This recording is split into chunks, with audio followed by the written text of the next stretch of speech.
Hello and welcome back to our Literate channel's UGC NET Literature Concept Series.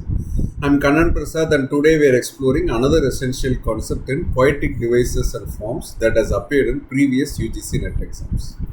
Today's concept is open form. This significant poetic approach has been featured in UGC NET examinations and falls under our poetic devices and forms cluster. Let's examine open form. The term refers to poetry that rejects or significantly modifies conventional poetic structures in favor of more flexible experimental approaches to composition. While elements of open form can be found throughout literary history, open form poetry gained prominence during the modernist period of the early 20th century and became even more significant during the post-World War II era, particularly with the Black Mountain poets, beat poets, and various experimental movements of the mid-20th century. The concept of open form was theorized by Charles Olson in his influential 1950 essay Projective Verse, where he advocated for composition by field rather than inherited form. However, poets had been practicing open form approaches long before this theoretical articulation.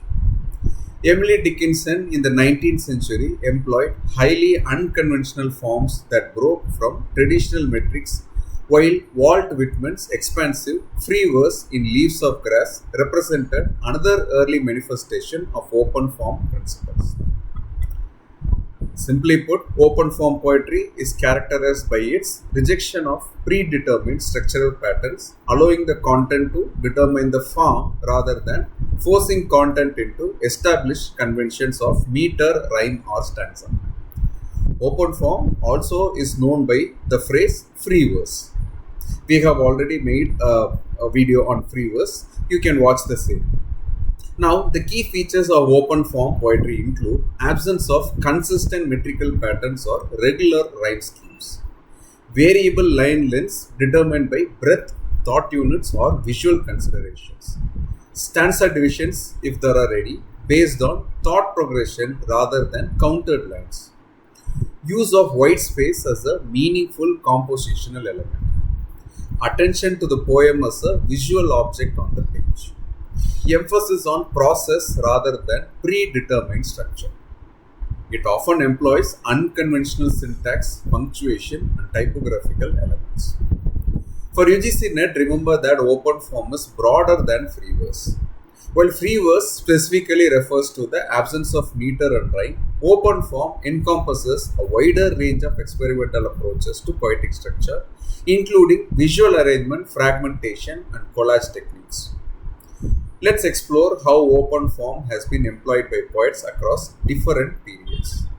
Emily Dickinson's poetry, though written in the 19th century, exhibits remarkable open form characteristics through her unconventional use of dashes, irregular capitalization, and slant rhymes. In poems like I Felt a Funeral in My Brain, Dickinson maintains certain formal elements like quatrains but disrupts conventional metrics and punctuation. The verse goes, and then a plank in reason broke, and I dropped down and hit a world at every plunge and finished knowing then. Her innovative approach creates spaces for ambiguity and multiple readings. William Carlos Williams developed what he called the variable foot, creating poems organized by speech units rather than metrical patterns. His poem, The Red Wheelbarrow, exemplifies this approach. He went on to write, so much depends upon a red wheelbarrow glazed with rain, water, beside the white chickens. Here the visual arrangement and line breaks contribute substantially to the poem's meaning. Charles Olson's The Kingfishers demonstrates his projective verse principles where the poem's form emerges from the poet's breadth and the energy of perception. He goes on to write, what does not change is the will to change. The poem uses varying line lengths, spacing, and typographical arrangements to capture the movement of thought. Allen Ginsberg's howl exemplifies beat generation open form through its long, breath-based lines and accumulative structure. The poetic lines goes like this.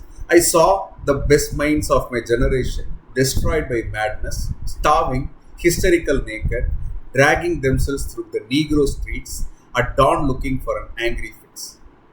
The form accommodates emotional intensity and visionary experience without conventional constraints. Experimental poet Susan Howe uses radical open form techniques in works like Pythagorean Silence, incorporating typographical experimentation, fragmentation, and visual composition. Empty center, no paradise, rest in unrest, arrest. Her work challenges conventional reading practices and foregrounds the materiality of language. Poet called Claudia Rankine's Citizen demonstrates how open form can incorporate prose elements, photography, and various textual strategies to address complex social issues, blurring boundaries between poetry and essay. Now, let's test your understanding with a quick quiz. Which statement best characterizes open form poetry? Option A, poetry that maintains traditional structures but incorporates modern themes and language. Option B, poetry where form emerges from content rather than being predetermined by conventional patterns. Take a moment to think about it. You may pause the video if you want, and the answer is B. Open form poetry allows the content, thought processes, and expressive needs to determine the structure rather than imposing pre-existing forms. Option A describes more conventional poetry that may be contemporary in subject matter but still adheres to traditional formal structures, the opposite of open form's experimental approach to structure. Remember, open form poetry rejects predetermined structural patterns in favor of allowing content to determine form, as exemplified in Emily Dickinson's innovative approach to poetic structure. For your UGC NET exam, be prepared to identify open form characteristics and distinguish this approach from both traditional forms and specific subtypes like free verse. Questions shown in this video may or may not have been directly questioned in the UGC NET examinations. I suggest and request that audience cross-verify the number of instances each term or concept appears. If there is an error, please check the description box for corrections. Please feel free to reduce the video speed to 0.75x or 1.5x according to your wish. In our next video, we will explore another important concept from our cluster. Thanks for watching and supporting Literate channel. Please feel free to comment below on any queries you may have about the terms of the video. See you in the next video. Happy learning.